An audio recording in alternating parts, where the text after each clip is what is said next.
নমস্কাৰ, মই নিবিৰ নয়ন। আপোনালোক সকলোকে পুনৰবাৰ স্বাগতম জনাইছো মোৰ অন্য এটি ভিডিঅ'লৈ। আজি আমি এজন বিশেষ ছাগলী পালকৰ লগত কথা পাতিম, যিজন পালকে অসম চৰকাৰৰ ৫ লাখ টকা ৰাজ সাহায্য পোৱাৰ লগতে বিভিন্ন অনুষ্ঠান প্ৰতিষ্ঠানৰ পৰা যথেষ্ট সন্মান লাভ কৰিছে। এনে এজন পালক যিয়ে বিভিন্ন প্ৰশিক্ষণ লোৱাৰ উপৰিও বহুতো ছাগলী ফাৰ্মত গৈ শিক্ষা বুটলিছে। ছাগলী পালনেৰে আনক কৰ্মসংস্থাপন দিয়াৰ লগতে নিজেও উপাৰ্জন কৰে যথেষ্ট টকা। বলকচোন আমি তেখেতৰ পৰা জানো কিছু কথা। আমি 18 চনৰ পৰা আৰম্ভ কৰিছো। একচুৱেলি 18 চনৰ জানুৱাৰীত আৰম্ভ কৰিছো। 18 জানুৱাৰীত আৰম্ভ কৰিছিলো। মাত্ৰ 5টা ছাগলী লৈ। তেতিয়াৰ পৰা ছাগলী কিনা নাই, বিকিয়ে আছো আমি। 5টা ছাগলীৰে আৰম্ভ কৰি আজি আপুনি ইমানখিনি পৰ্যায়ত উপস্থিত হৈছো। মানে আৰু নতুনকৈ ছাগলী কিনিব লগা হোৱা নাই, ছাগলী বিকি আছো। প্ৰডাকশ্যন বাঢ়িয়ে আছে। বতাহ আহি যায়, প্ৰায় 100মান ছাগলী আছে মোৰ। কিমান আছে? প্ৰায় 150টা মান আছে। 100মান আছে। মানে 5টা ছাগলীৰ পিছত বেলেগ কি আৰু আনা নাই? নাই, এতিয়ালৈকে কোনো ছাগলী কিনিব লগা হোৱা নাই। খালি কিন্তু বিটটো কিনে, বিটটো চেঞ্জ কৰো। বিটটো চেঞ্জ কৰিব লাগিব, কাৰণ নিজৰ বিটটো ৰাখিলে অসুবিধা হয়। বিটটো প্ৰত্যেক হেৰি চেঞ্জ কৰিব কাৰণে। আপুনি মানে কেনেকে ভাবিলে যে ফাৰ্ম এখন কৰিম, বা আইডিয়াটো কেনেকে মনত আহিছিল? প্ৰথম আছে একচুৱেলি মোৰ আচলতে ফুলৰ ব্যৱসায় মেইনলি আছিলতো।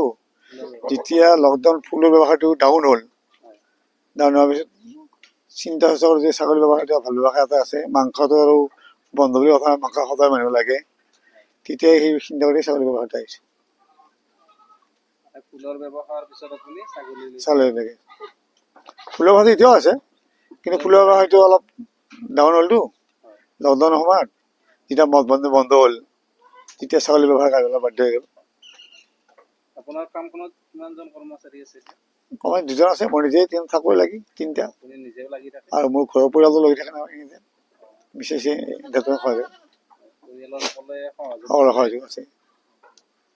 ছাগলীবিলাক আপুনি কেনেকে ৰাখে? মানে একচুৱেলি আমি ৰাতিপুৱা 10টা বজাত ছাগলী পথাৰত লৈ যাওঁ। আমাৰ ছাগলী পথাৰত মই মুকলি পথাৰত ঘাঁহ আছে, ঘাঁহ খাব। 12টা বজাত ছাগলী ৰিটাৰ্ণ আহে, পিছবেলা আকৌ 2 ঘণ্টা 4টা বজাত লৈ যাওঁ। মানে বান্ধা চিষ্টেম নাই, আমাৰ ছাগলী মুকলিভাৱে পথাৰত ঘাঁহ খাওঁ। পথাৰত মুকলি অৱস্থাতে থাকে? মুকলি অৱস্থা থাকে। আহা মুকলিভাৱে খাই ভাল পায়। বান্ধনতকৈ মুকলি খাই বেছি আৰাম পায়তো। মুকলিত খাই সিহঁতে বেছি ভাল পায়। বান্ধনত কিমান খুব অসুবিধা নহয়তো। আপোনালোকে বেছি পাত চাত কাটাৰ মানে বিশেষ পাত কটা চিষ্টেম নাই। আমি এতিয়া আমাৰ বিশেষকৈ চাপৰ নামতে আমি চাপা কেতিয়াবা কিনো অলপ। মানে আমাৰ ঘাঁহ খাই এইবিলাকেই ঠিক হৈ থাকে। মানে পাত কটা চিষ্টেম চাপা অলপ লাষ্ট কেতিয়াবা মাহত 1 বেগ চাপা শেষ হয় আমাৰ এই 150টা ছাগলী মাহত। মানে দুপৰীয়া অলপ নামতো দিওঁ গৰম পানীৰ লগত, তেতিয়া পানীখিনি খাই আৰু নিমখ অলপ বিস্কুট দিওঁ, তেনেকৈ চিষ্টেম। মানে আপোনাৰ একচুৱেলি পৰিৱেশটো ভাল, মানে আপুনি এটা ভাল পৰিৱেশত আছে য'ত মানে ছাগলী এৰি দিও আপুনি ৰাখিব পাৰে। মোৰ ছাগলী কোনো ছাগলীৰ লগত কাৰো সম্পৰ্ক নাই। মোৰ নিজৰ খেতি পথাৰতে খেতি আছে, ঘাঁহ আছে, নেপিয়াৰ ঘাঁহ আছে, গিনি ঘাঁহ আছে, আৰু বিভিন্ন ঘাঁহ আছে। ছাগলী পালন কৰাৰ পিছত আপোনাৰ মানে জীৱনটো কেনেকুৱা ধৰণে সলনি হৈছে বুলি ভাবে আপুনি? কিবা এনেকুৱা পৰিৱৰ্তন হৈছে নে কিবা? না, পৰিৱৰ্তন হ'বই, কাৰণ ইহঁতৰ থাকি মনটো বহুত শান্তি পায়, মনটো ভাল লাগে। প্লাছ ইহঁতৰ লগত ইনকাম পায়তো, ইনকাম যেতিয়া পাব মন ভাল হ'বই। থাকিও ভাল লাগে। মই ৰাতিপুৱা উঠিয়ে ইহঁতৰ লগত লগাওঁ, বাকী ইহঁতৰ লগতে টামচতে থাকোঁ, খেলি থাকে সিহঁতেও। মানে অসুবিধা একো নাই আৰু ভাল লাগে মনটো। আৰু পইচা পাই ইহঁতৰ লগত থাকিলে, ইহঁতক গ'লে ক'ত পইচা পাব। আপোনাৰ যদি আপুনি ক'ব বিচাৰে বছৰেকত ইনকাম কিমান হয় ছাগলীৰ পৰা? নিজৰ খৰচটো বাদ দিলেও আপোনাৰ 2 লাখ টকা থাকে। মানে কৰ্মচাৰী দৰমহা দি বা নিজৰ খৰচ এটা আছে, কিন্তু 2 লাখ টকা পায়। কৰ্মচাৰীক দৰমহা দিয়াৰ পিছত বেমাৰ আজাৰ চব চোৱাৰ পিছত 2 লাখ টকা চাঙত থৈছে, মোকো আনতে চাঙত থোৱাৰ চেষ্টা কৰি আছে। এনেকৈ চিষ্টেম এটা মানুহে কয়ে যে ছাগলী যিমানে চাঙত থ'ব মানুহকো চাঙত থোৱা বুলি কয়। গতিকে নিশ্চয় এইটো এটা সঁচা কথা, এইটো সঁচা কথা।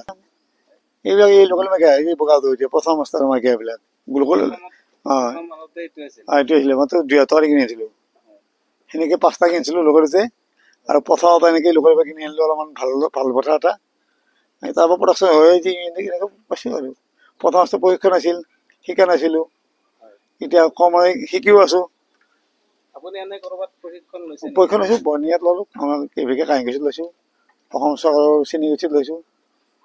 প্ৰশিক্ষণ বহু লৈছোঁ কিন্তু আৰু যথেষ্ট ফাৰ্ম ভিজিট কৰিছোঁ, পৰামৰ্শ লওঁ বহুতৰ পৰা এনেকৈ লৈ আছোঁ। ছাগলী পালন কৰিলে প্ৰশিক্ষণটো ল'ব লাগে। প্ৰশিক্ষণ ল'ব লাগিব, প্ৰশিক্ষণ নল'লে বিনা প্ৰশিক্ষণত অসুবিধা। মোৰ পৰা অকণমান পোৱালি আহিলেও মই কওঁ যে আপোনালোকে এই প্ৰশিক্ষণ লওক, তাৰপিছত ছাগলী ব্যৱসায় আৰম্ভ কৰক। নহ'লে ইহঁতৰ জানিব লগা বহুত আছে। ছাগলী চৰ্দি হ'ল, কাহ হ'ল, কি মেডিচিন দিম, কি খুৱাম। আৰু ছাগলী অন্তত কিন্তু হেৰি কৰিব নালাগে, ঠাণ্ডা পানী ব্যৱহাৰ কৰিব লাগে। গৰম পানী খুলি ভাল, চৰ্দি কাহ ভাত খাই থাকে। ঠাণ্ডা পানী ব্যৱহাৰ কৰিব লাগে। আমিতো সাধাৰণতে ঠাণ্ডা পানীয়ে দিয়া যায়, মানে যেনেকে আমি ঘৰত পোহোঁ আৰু ছাগলী। সেইটো কাৰণে অসুবিধা, তাৰ চৰ্দি কাহ বেছি হয়।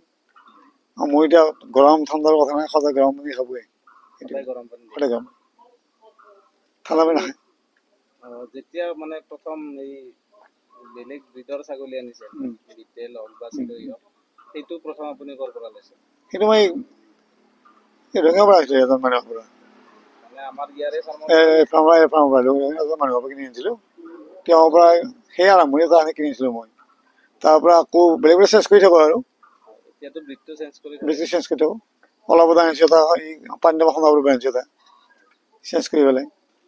এতিয়া এইবিলাকৰ দাম কিমান মান হয়, মানে ডাঙৰ ব্ৰিডবিলাকৰ? ডাঙৰ ব্ৰিডবিলাক মই মোটামুটি 15,000, 16,000, 20,000লৈকে কিনিছোঁ এটা ব্ৰিড। মোৰ যে পচন্দ যেতিয়া হ'ব, দামৰ কথা নাচাওঁ, কাৰণ মোক লাগে যেতিয়া ভাল ব্ৰিড পালে আনিমে। তাৰ ভাল ব্ৰিডটো ভাল হ'লে প্ৰথমে ভাল পাম। ব্ৰিডটোৰ ওপৰতে মানে নিৰ্ভৰ কৰিব ফাৰ্মখন। আৰু ব্ৰিডটো যদি আপোনাৰ যদি ইনব্ৰিডিং চিষ্টেম হয়, ঘৰতে পঠা ৰাখে, আপোনাৰ ফাৰ্ম উন্নতি নহয়। কিন্তু ব্ৰিডটোৰ ওপৰত 100% নিৰ্ভৰ কৰে। মানে এটা ব্ৰিডে যদি আমি ৰাখি থাকোঁ, তেতিয়া ফাৰ্মৰ বেছি উন্নতি নহয়, কাৰণ পোৱালিবিলাক সৰু হ'ব ন, দাম কম পাম। যিমানে বেছি দিন থাকে, সৰু হৈ থাকে ন? সৰু হৈ যাব। আমাৰ আছাম হিলবিলাক সেইকাৰণে সৰু নেকি? আৰু আছাম হিলত একচুৱেলি কি হয়, আমাৰ চাওঁ এতিয়া আছাম হিলটো আমি পুহিব লাগে, লোকেলিটি লাগে, কিন্তু কি আমি কষ্ট কৰিব লাগে হ'লেও কি হয়, কাৰণ আমাৰ লোকেল মাৰ্কেটটো এটা যদি প্ৰথমতে পুহি ৰাখোঁ, 6 মাহতো তাৰ 10 কেজি ওজন নহয়। যদি ক্ৰছ কৰি এটা পচাই ৰাখোঁ নহয়, সেই 6 মাহত মিনিমাম 20 কেজিলৈকে আহিব ওজনটো। দামটো তাতে পাম, পাৰ্থক্য এইটোৱেই। আৰু আমাৰ আছাম হিলটো পৰিৱেশ সৰু সৰু পোৱালি, মাক সৰু। মানে অকল যদি আমি আছাম হিল কৰোঁ, তেতিয়াহ'লে ইমানখিনি উপাৰ্জন নহয়, সম্ভৱেই নহয়। এতিয়াতো মই বুঢ়া আনিম বুলি ভাবি আছোঁ, বুঢ় ব্ৰিড, কাৰণ বুঢ়ত যথেষ্ট লাভ হয়, আৰু বুঢ়ৰ ৱেটটো খুব বাঢ়ে। আমাৰ লোকেল হিচাপত ক্ৰছ কৰিম, ব্ৰিডটো আনি পেলাই। ব্ৰিডটো আনি লোকেলৰ লগতে ক্ৰছ কৰিম, সেইটো চিন্তা কৰি আছোঁ আৰু। আৰু ভৱিষ্যত আপোনাৰ কেনেকুৱা, কি প্লেন আছে ফাৰ্মখনক লৈ? ফাৰ্মখনটো আৰু বাঢ়াম মই, সন্মুখত যিখিনি জেগা আছে তাতে আৰু মই এতিয়া ঘৰ বনোৱাৰ কাৰণে আইটেম কৰি আছোঁ, বাঢ়াব লাগে। আৰু এইবাৰ মই হেৰিও পালোঁ, অসম চৰকাৰৰ পৰা ফাৰ্মৰ ওপৰত স্পীড আঁচনিত 5 লাখ টকা ৰাজসাহায্য পাইছোঁ। সেইটো আপোনাৰ হেৰি নেকি? লোন নহয়, সম্পূৰ্ণ ফ্ৰী, পুৰস্কাৰ হিচাপে দিছে। সেইটো মানে পালক হিচাপে দিছে। পালক হিচাপে দিছে।